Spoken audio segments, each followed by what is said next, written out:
విష్ణు అన్న గురించి మాట్లాడుకునే ముందు అసలు ఈ స్ట్రైక్స్ అనేవి క్రియేటర్ మీద ఎంత ఇంపాక్ట్ కలగజేస్తాయో మాట్లాడుకుందాం. పాయింట్ నెంబర్ 2, అసలు ఈ కాపీరైట్ స్ట్రైక్స్ అనేవి మన ఛానల్ కి ఏమైనా పడ్డాయా, ఒకవేళ పడితే ఎవరైనా మనకి హెల్ప్ చేశారా లేదా? దీంతో పాటు రీచ్ కోసం చేసే క్రియేటర్లు ఎలా ఉంటారు? అయ్య బాబోయ్ 50k వ్యూస్ వచ్చేసి ఇలాగే ఉంచితే 1 lakh వ్యూస్ వచ్చేస్తాయేమో, రీచ్ ఎక్కువైపోయింది డిలీట్ చేసేద్దాం అనుకునే క్రియేటర్లు ఎంతమంది ఉన్నారు? వీళ్ళ గురించి కూడా మాట్లాడుకోబోతున్నాం. దానికంటే ముందు మీకు ఒక ఇంపార్టెంట్ నోట్ చెప్పాలి. అదేంటంటే ఈ వీడియో ఉంటుందో ఉండదో నాకు తెలియదు కాబట్టి మీరు డౌన్లోడ్ చేసి పెట్టుకోండి. మీ ఛానల్లో అప్లోడ్ చేసుకున్న నో ప్రాబ్లం, నేను ఎవరికి స్ట్రైక్ ఇవ్వను. కానీ మన మంచన్నయ్య కంత్రి వేషాలు వేస్తాడు కాబట్టి మీ ఛానల్ సేఫ్టీ కూడా ఆలోచించుకుని అప్లోడ్ చేసుకోండి. ముందుగా పాయింట్ నెంబర్ 1, ఇప్పుడు ఒక యూట్యూబ్ ఛానల్ మీద ఒకటో రెండో కాపీరైట్ స్ట్రైకులు పడితే నెక్స్ట్ ఏం జరుగుద్దో ఎగ్జాంపుల్ తో చెప్తా. ఇప్పుడు ఒక హెల్దీగా ఉన్న పర్సన్ కి, టైఫాయిడ్ వచ్చిన పర్సన్ కి రన్నింగ్ రేస్ పెడితే ఎవరు గెలుస్తారు? ఆబ్వియస్లీ ఆరోగ్యంగా ఉన్న వ్యక్తే గెలుస్తాడు. అదే విధంగా ఒక ఛానల్ కి స్ట్రైకులు లేనప్పుడు వచ్చే వ్యూస్ కంటే కూడా స్ట్రైకులు ఉన్నప్పుడు వ్యూస్ తగ్గుతాయి, అంటే రీచ్ తగ్గుద్ది. ఇదే విషయం మీద ఒకవేళ మనం గూగుల్ టీమ్ ని కాంటాక్ట్ అయినట్టయితే వాళ్ళు రీచ్ కి స్ట్రైకుల్ కి సంబంధం లేదని చెప్తారు. అలా ఎందుకు చెప్తారంటే క్రియేటర్ ప్యానిక్ అవ్వద్దని, డిప్రెషన్ కి లోన్ అవ్వద్దని, వీడియోలు పెట్టడం మానకూడదని ధైర్యం చెప్పడం కోసం అలా చెప్తారు. బట్ ప్రాక్టికల్ గా మాత్రం రీచ్ డౌన్ అవుద్ది మావా. ఇదంతా ఒకటో రెండో స్ట్రైకులు పడితే మాత్రమే జరుగుద్ది. ఇలా కాకుండా 90 days లోపు 3 స్ట్రైకులు పడితే ఛానల్ టెర్మినేట్ చేస్తారు. అంటే ఇక్కడ కొంచెం ప్రాసెస్ ఉంటది. బట్ ఇక్కడ నేను టెర్మినేషన్ గురించి మాట్లాడుతున్నాను కాబట్టి 3 స్ట్రైకులు పడితే ఛానల్ టెర్మినేట్ అవుద్ది మావా. అంటే యూట్యూబ్ కంటూ కొన్ని గైడ్ లైన్స్ ఉంటాయి. అవి అతిక్రమించి క్రియేటర్ వీడియోలు చేసినప్పుడు మాత్రమే టెర్మినేట్ చేస్తుంది. అప్పుడు దానికి పూర్తి రెస్పాన్సిబిలిటీ క్రియేటరే అవుతాడు. ఇలా కాకుండా ఇందులో ఇంకో యాంగిల్ ఉంది. యూట్యూబ్ నుంచి కాకుండా కొంతమంది పర్సనల్ ఎజెండాస్ పెట్టుకుని కావాలని క్రియేటర్స్ మీద స్ట్రైకులు కొడతా ఉంటారు. అంటే రీసెంట్ గా మన మంచి విష్ణు అన్న చేశాడు చూడండి, అలా అన్నమాట. దీనివల్ల క్రియేటర్ కి రెవెన్యూ ప్రాబ్లం ఉంటుంది. ఫర్ ఎగ్జాంపుల్ మీ బాస్ మిమ్మల్ని సడన్ గా జాబ్ లో నుంచి పీకేస్తే మీ పరిస్థితి ఏంటి? నెక్స్ట్ ఇంకో జాబ్ వెతుక్కోవాలి, ఈ లోపు ఫైనాన్షియల్ గా కోలుకోవాలి కదా. సో ఎంత కొత్త ఛానల్ పెట్టినా సరే వాడికి ఫైనాన్షియల్ గా ప్రాబ్లమ్స్ అయితే ఉంటాయి. ముఖ్యంగా ఇలాంటి ఫేక్ స్ట్రైక్స్ వల్ల ఛానల్ పోయింది అని తెలిసినప్పుడు ఆ బాధ ఇంకాస్త ఎక్కువగానే ఉంటుంది. ఇదంతా మీకెందుకు చెప్తున్నాను అంటే యూట్యూబ్ ఆడియన్స్ కి ఇదంతా తెలియాలి. ఒక క్రియేటర్ వెనకాల ఎంత నడుస్తుందా అని. మీరే మా బలం మావా, మీ సపోర్ట్ మాకు ఉండాలి. మీరే లేకపోతే మేము ఎన్ని ఛానల్స్ పెట్టినా సరే వేస్ట్.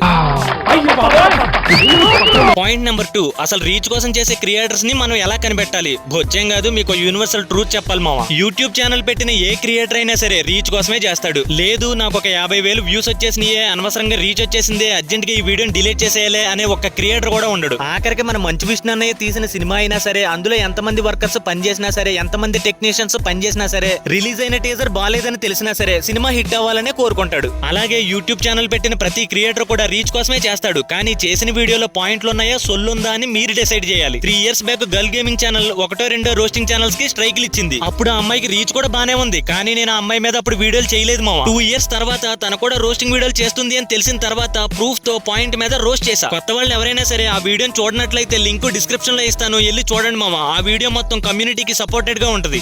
ఇప్పుడు రీచ్ కోసమే చేస్తున్నట్లయితే 3 years బ్యాక్ ఆ టాపిక్ మీద 4 నుంచి 5 వీడియోలు దింపేటోడిని. కానీ నేను 2 years తర్వాత ఒకే ఒక వీడియో దింపాను. ఇక్కడ నా పాయింట్ ఏంటంటే ఏదైనా ఇష్యూ జరుగుతున్నప్పుడు ముందు వీడియో చేశానా చివరిలో వీడియో చేశానా అనేది పక్కన పెడితే న్యాయం కోసం వీడియో చేశాను, మీరు కూడా ఒకసారి చూడండి మావా. అలా అని తన మీద నాకు కోపమో లేదు, మళ్ళీ తన జోలికి కూడా పోలేదు. ఎందుకంటే ఆ వీడియోలో నేను కొన్ని క్వశ్చన్స్ అడిగాను, రిప్లై ఇస్తే వీడియో చేద్దాం అనుకున్నాను, తను ఇవ్వలేదు. ఇవన్నీ మీకెందుకు చెప్తున్నాను అంటే యూట్యూబ్ ఆడియన్స్ కి ఇవన్నీ తెలియాలి మావా. ఎస్కేఆర్ కౌంటర్స్ అనేవాడికి ఈగోలు కక్షలు అలాంటివి ఏముండవు. టైం వస్తే వీడియో చేస్తాడు, న్యాయం వైపు ఉంటాడు అని మీకు అర్థం కావాలి.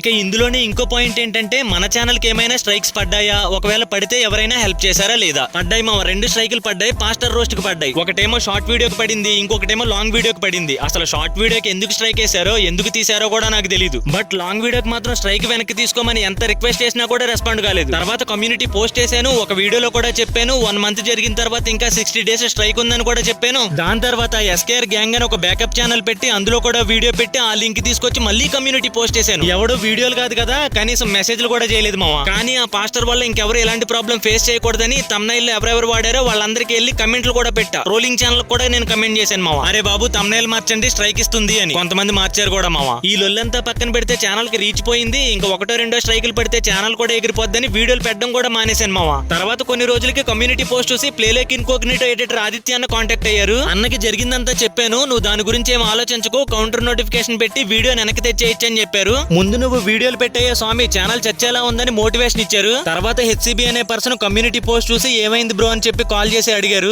అంతేకాదు నా ఛానల్ తనే తీసుకుని కౌంటర్ నోటిఫికేషన్ కూడా పెట్టాడు. మొత్తం మీద ఆదిత్య అన్న దయ వల్ల హెచ్సిబి వల్ల నేను ఆ స్ట్రైక్ నుంచి బయటపడి మళ్ళీ ఎప్పటిలాగే వీడియోలు చేసుకోవడం స్టార్ట్ చేశాను. ఇదంతా ఆల్మోస్ట్ 1 year బ్యాక్ జరిగింది మామ. ఇక రీసెంట్ ఇన్సిడెంట్ గురించి మాట్లాడుకుంటే ఒక జర్నలిస్ట్ అక్క ఛానల్లో నా ఛానల్ పేరు వచ్చింది. నాకేం చేయాలో నిజంగా అర్థం కాలే. అప్పుడు ఎన్టీబీ 40 నిమిషాలు నాతో మాట్లాడాడు. తర్వాత సాయి ది గ్రేట్ ఇంకో 20 minutes మాట్లాడాడు. విచిత్రం ఏంటంటే ఆ జర్నలిస్ట్ అక్క ఛానల్లో వీళ్ళ ఛానల్ పేర్లు కూడా ఉన్నాయి. అయినా కూడా వీళ్ళు సపోర్ట్ గానే ఉన్నారు. తర్వాత హెచ్సిబి బ్రో కాల్ చేశాడు. 30 minutes డిస్కషన్స్ జరిగాయి. ఎవరో ఏదో చేసేయాలని కాదు, ఏదైనా ఇష్యూ జరిగినప్పుడు మేము ఉన్నాంరా బాబు అని భరోసాగా నిలబడితే చాలు. ఇంకా ఫైనల్ గా ఆదిత్య బ్రో కాల్ చేశాడు. ఇవన్నీ మనసులో పెట్టుకుని వీడియోలు చేయడం మానకరా బాబు, ఛానల్ చచ్చిపోద్దని ఒక గీతోపదేశం ఇచ్చి వీడియోలు చేయించాడు. లేకపోతే